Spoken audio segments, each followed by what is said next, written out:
You may not understand it now, but I'm still going to plant the seed.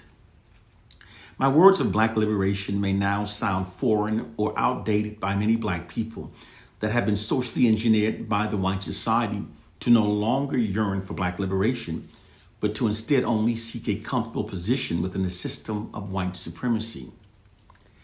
Therefore, many may not understand my words. I also do realize that I can't force people to accept or to even comprehend a message that their minds have been socially engineered to reject. But I'm still going to plant this seed nonetheless, because we must never underestimate the power of planting seeds of truth within fertile minds. There's an immense concern of massive unified black retribution that secretly exists amongst those white nations that have brutally exploited Africans and have grossly exploited Africa's natural resources for more than 500 years. Africa itself is not poor. It's in fact the richest continent on earth. There's billions to be made and carved out of Africa. It's been this way for more than 500 years. It's only many African nations that remains poor due to the Western world's exploitation of Africa and unfair trade rules. The capitalist European and North American powers have taken the gold, the diamond, the tin, the iron, the copper, the rubber, the cocoa, and even the coltan from Africa. Coltan is an African mineral that makes your smartphone, laptops, and your other electronics work. The white society has been exploiting Africa's natural resources for more, as I said before, 500 years. Africa provides commodities to the biggest companies around the world. Yet in spite of this fact, many parts of Africa remain impoverished. Many have asked, how is it possible that parts of Africa remain so impoverished, even though we've been trading with Europeans all this time? The reason is because the real benefits in trade is finished goods, but Africans are not able to sell finished goods without being charged tariff and other taxes that makes their products unaffordable to other countries. This prevents Africans from doing anything except growing raw products sold at prices that the Western government control. Africans aren't able to can their own fruits, juice their own oranges, or sell their own cocoa powder. They are Westernist rule trades that keeps Africa in poverty, and it's wrong. The exploitation of Africa and Africans by the Western world has been going on since the 1500s and has been an invaluable and indispensable contribution in the building of the Western society. The true hidden fact is that the Western society's ongoing exploitation of Africa is essential for the survival of the Western world. The Western society cannot sustain itself for more than 2 years without Africa's natural resources coming in. But contrary to this reality, through their global propaganda campaigns, the Western society has manipulated millions to perceive that it's Africa that cannot sustain itself without the Western world. The white ruling elite always uses propaganda campaigns to shape public perceptions in ways that facilitate their nefarious agendas. This has created a narcissistic ignorance among the white masses.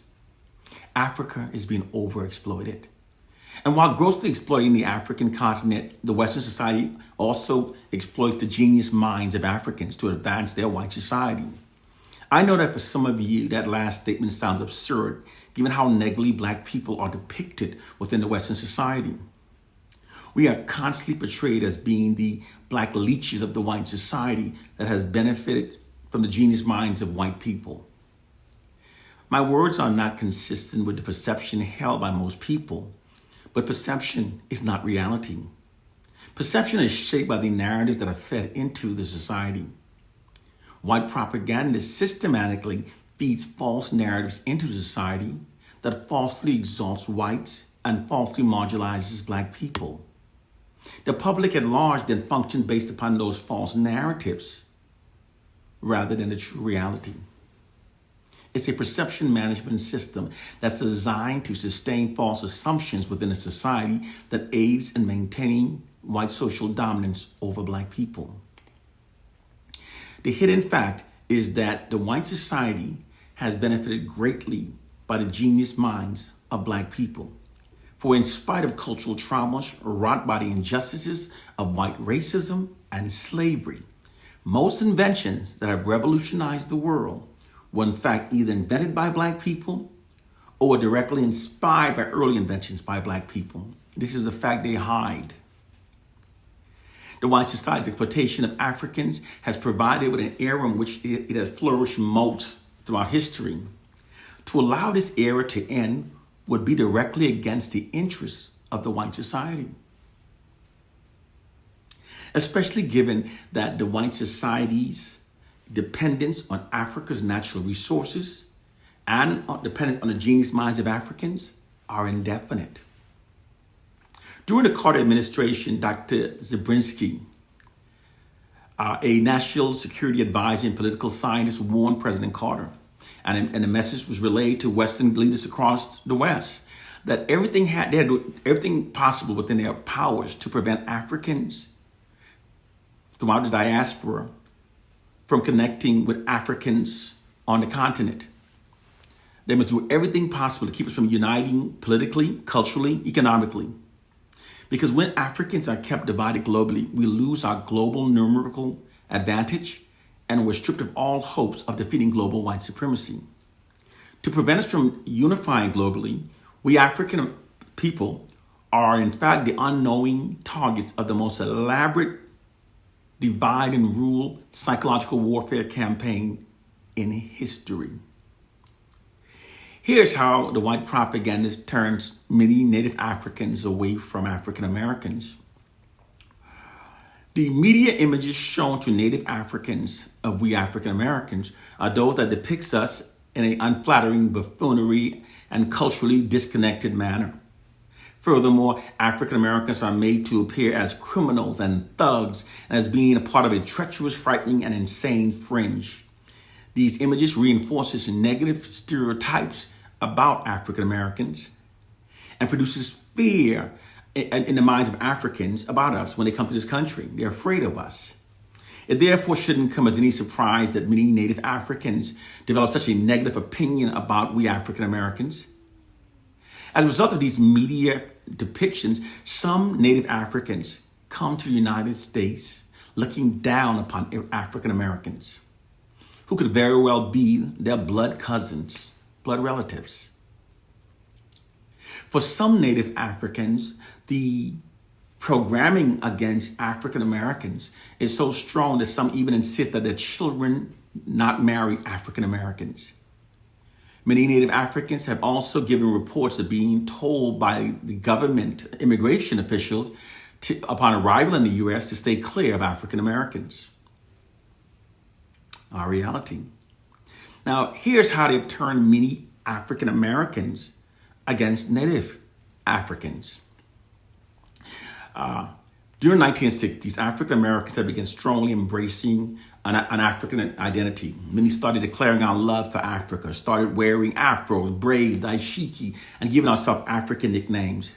Africans' allegiance towards Africa was very strong during the decade of 1960s. Now, to the contrary, millions of African Americans prefer to be called a nigger rather than an African. Many literally become angry and offended when called an African, and yet smile when called by the N-word. This profound change within the African American culture was by deliberate design. White social scientists determined during the 1960s that millions of African Americans had developed an allegiance towards Africa. Furthermore, that this allegiance towards Africa hindered our patriotism from growing towards America. And it also fueled the Black Power movement. So they decided that they had to erode our allegiance towards Africa in order for it to go towards America. So they decided to do a propaganda campaign to erode our allegiance to Africa. To meet this objective, white propaganda designers were hired to turn Africa into a source of shame and humiliation for millions of African Americans. They achieved this by constantly inundating African Americans with media images of war-torn, famine-ridden, disease, and illiterate Africa. It's easy to turn people away from something they mean to be ashamed of. By only showing the poorest parts of Africa, this manipulates millions of African Americans to feel grateful for the enslavement of our ancestors. Because the perception has become that slavery rescued us from the backwardness of Africa. This increased our Black allegiance towards the U.S. and dissuades us from pursuing the reparation we're still owed, because we feel indebted to America for enslaving our ancestors. Some African Americans have been so heavily demoralized by the humiliation depiction of Africa that they'll accept any fable that allows them to claim themselves as anything other than an African. This is why so many African Americans have embraced the false narratives that we're not from Africa. Although countless millions of African Americans have taken a DNA analysis, and those DNA analyses have scientifically confirmed that we are Africans. Psychologists call this dissociation. It's a defense mechanism that evolves to put a distance between themselves and this white society's negative depiction of Africa. All long-term demoralizing psychological warfare leave damages to their targeted populations. This psychological warfare breaks down African Americans' sense of Black racial heritage and allegiance towards Africa, thus meeting the ruling white elite's objective of divide and conquer globally. This propaganda campaign also prevents African Americans from feeling a sense of pride. We no longer have that identity to feel proud of, which all people need. We're running around saying we're something else, don't know what we are. The latest one being that we African Americans are the true indigenous Americans. This propaganda campaign also is used to divide us from Africans. Although DNA analysis, as I said before, has confirmed our African identity. As I said before, countless millions of African Americans have taken DNA analysis that proves that we are from Africa. DNA analysis has shown that the average African Americans has 80% African, 19% Europe, and 0.8% Native Americans. These low numbers illustrate a low mixing with us and Native Americans. The narrative that we African Americans are not Africans, but are instead the true Native Americans, it not only divides us from Africa, it also creates division between we and the true indigenous American. This propaganda campaign has created profound division between we African Americans and the true indigenous American, unlike we've ever seen in U.S. history. Many indigenous Americans are now understandably pushing back against that false claim by some of we African Americans. And never before has there been division between us. However, this is all by design. Whenever two oppressed groups of people are divided, this makes the white oppressors stronger. When the brown man and the red man, when the Black man and the red man are divided, the system of white supremacy in America is stronger. We must never accept any ideology that creates division between we and Africa and another oppressed people.